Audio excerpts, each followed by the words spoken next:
हम सब ने लोकतंत्र या डेमोक्रेसी शब्द तो सुनाई है और हम इसे इस्तेमाल भी खूब करते हैं। पर क्या हमने कभी सोचा है कि इसका असली मतलब क्या है? क्या किसी देश में सिर्फ इलेक्शन करवा देना ही काफी है उसे डेमोक्रेटिक कहने के लिए? आज हम इसी सवाल की तह तक जाने की कोशिश करेंगे। तो देखिए, आज का हमारा सफर कुछ ऐसा रहेगा। हम शुरुआत करेंगे एक बहुत ही सिंपल सी परिभाषा से, फिर हम देखेंगे कि एक असली लोकतंत्र की 4 सबसे जरूरी बातें क्या होती हैं। इसके बाद हम इसके फायदे और नुकसान दोनों पर बात करेंगे और आखिर में हम ये समझने की कोशिश करेंगे कि लोकतंत्र का असल मकसद क्या है। तो सवाल फिर से वही है, क्या सिर्फ वोट डालना और सरकार चुन लेना ही काफी है? शायद हम जो लोकतंत्र के बारे में जानते हैं वो बस कहानी का एक छोटा सा हिस्सा है। असली बात तो इससे कहीं ज्यादा गहरी है। तो चलिए, सबसे पहले उस परिभाषा से शुरू करते हैं जो हम सबने किताबों में पढ़ी है। ये एक अच्छी शुरुआत है, पर जैसा मैंने कहा, ये पूरी कहानी बिल्कुल नहीं है।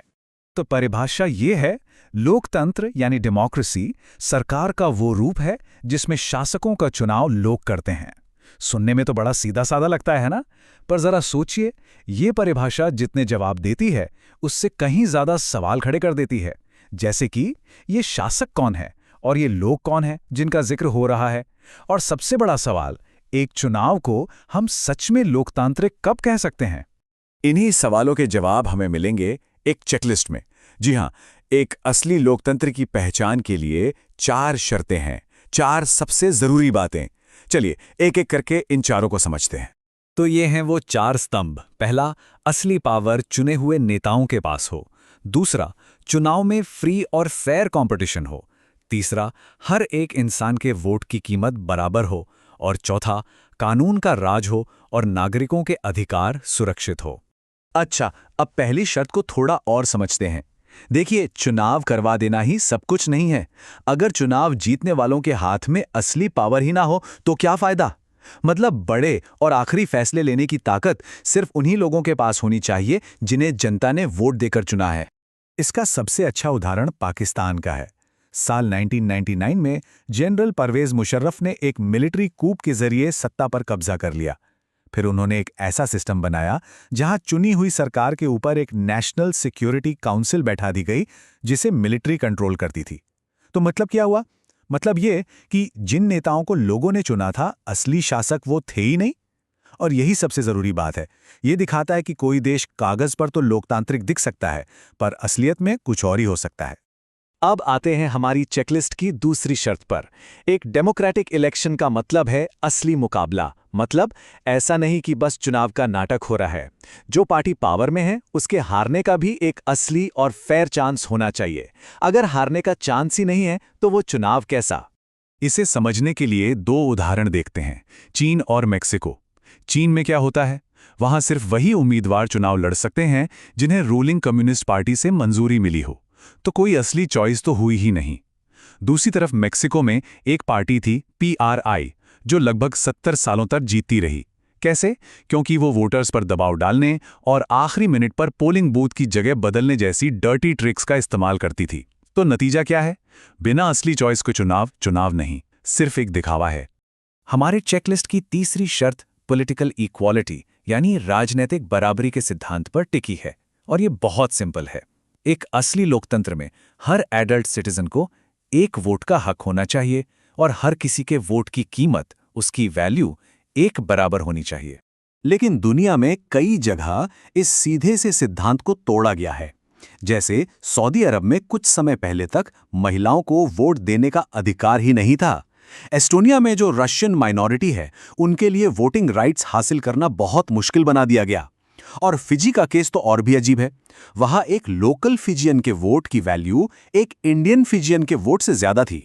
और अब आती है चौथी और आखिरी शर्त, जो शायद सबसे जरूरी है। लोकतंत्र का मतलब सिर्फ इलेक्शन का दिन नहीं है। इलेक्शन के बाद जो सरकार बनती है उसे भी कुछ नियमों के दायरे में रहकर काम करना होता है।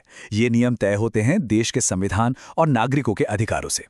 जिम्बाब्वे का मामला इस बात को बिल्कुल साफ कर देता है। रॉबर्ट मुगाबे चुनाव जीतकर आए थे, वो पॉपुलर भी थे, लेकिन उनकी सरकार क्या करती थी? वो विरोधी पार्टियों को परेशान करती थी, मीडिया पर पूरा कंट्रोल रखती थी और यहां तक कि कोर्ट के फैसलों को भी नहीं मानती थी। तो इससे क्या साबित होता है? यही कि एक चुना हुआ लीडर भी अलोकतांत्रिक यानी अनडेमोक्रेटिक हो सकता है। ये बात हमें याद दिलाती है कि डेमोक्रेसी सिर्फ इलेक्शन जीतना नहीं है, बल्कि ये इस बारे में भी है कि आप शासन कैसे करते हैं। तो ठीक है, अब हमें ये तो पता चल गया कि एक आदर्श लोकतंत्र कैसा दिखना चाहिए, पर क्या यह सिस्टम परफेक्ट है? बिल्कुल नहीं। तो चलिए अब इस बहस के दिल में उतरते हैं और शुरुआत करते हैं लोकतंत्र के खिलाफ दिए जाने वाले तर्कों से। तो आखिर क्या हैं लोकतंत्र की खामियां? सबसे पहली बात, इसमें अस्थिरता बहुत होती है क्योंकि लीडर बदलते रहते हैं।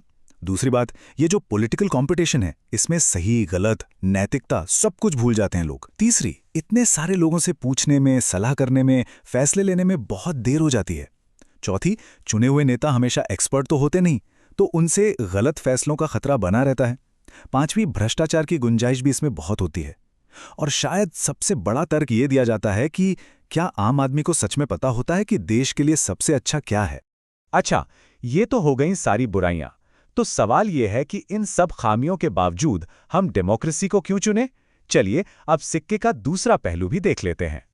और यहाँ एक बहुत ही दिलचस्प बात सामने आती है। लोकतंत्र की जिन बातों को हम उसकी कमजोरी मानते हैं, असल में वही उसकी सबसे बड़ी ताकत है। कैसे? जिसे हम अस्थिरता कहते हैं, वो असल में सरकार की जवाबदेही है।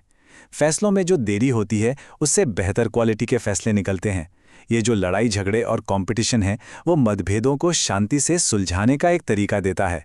और सबसे बड़ी बात, जहाँ गलती करने की गुंजाइश होती है, वहीं उसे सुधारने का मौका भी होता है। तो अगर हम इसे समेटें तो लोकतंत्र में सरकार ज्यादा जवाबदेह होती है। इसमें फैसले बेहतर होते हैं। ये मतभेदों और टकराव से निपटने का एक तरीका देता है। ये हर नागरिक को सम्मान, एक डिग्निटी देता है। और सबसे बड़ी बात, ये अपनी ही गलतियों को सुधारने का मौका देता है। और ये एक ऐसी चीज है जो किसी और सिस्टम में मिलना लगभग नामुमकिन है। तो चलिए अब हम इस चर्चा के आखिरी हिस्से पर आते हैं। यहां हम सिस्टम की बारीकियों से थोड़ा ऊपर उठकर ये देखेंगे कि लोकतंत्र का असल मकसद, उसका बड़ा मतलब क्या है। देखिए, आज दुनिया में ज्यादातर देशों में जो सिस्टम है, उसे रिप्रेजेंटेटिव डेमोक्रेसी कहते हैं। मतलब एक ऐसी व्यवस्था जहां हम नागरिक अपने रिप्रेजेंटेटिव यानी प्रतिनिधि चुनते हैं और वो हमारी तरफ से फैसले लेते हैं। और ऐसा करना हमारी मजबूरी भी है, क्योंकि इतने बड़े देश में हर नागरिक हर फैसले में सीधे तौर पर शामिल नहीं हो सकता। ना तो उसके पास इतना समय है और ना ही हर मुद्दे की विशेषज्ञता। और ये जो बात है, ये लोकतंत्र की आत्मा को बहुत खूबसूरती से बताती है कि लोकतंत्र एक चलता हुआ लक्ष्य है। जहां एक जरूरत पूरी होती है, वहीं एक नई उम्मीद जन्म लेती है। इसका सीधा मतलब यह है कि लोकतंत्र कोई मंजिल नहीं है जिसे पा लिया और बस काम खत्म। नहीं, ये तो एक लगातार चलने वाला सफर है जिसमें हमेशा बेहतरी की गुंजाइश बनी रहती है। तो ये पूरी बातचीत हमें एक आखिरी और सबसे जरूरी सवाल पे लाकर छोड़ देती है। अगर लोकतंत्र एक मंजिल नहीं बल्कि एक आदर्श की तरफ लगातार चलने वाला एक सफर है, तो इस सफर की दिशा तय करने में एक नागरिक की यानी हम सब की क्या भूमिका है? इस सवाल पर सोचिएगा जरूर।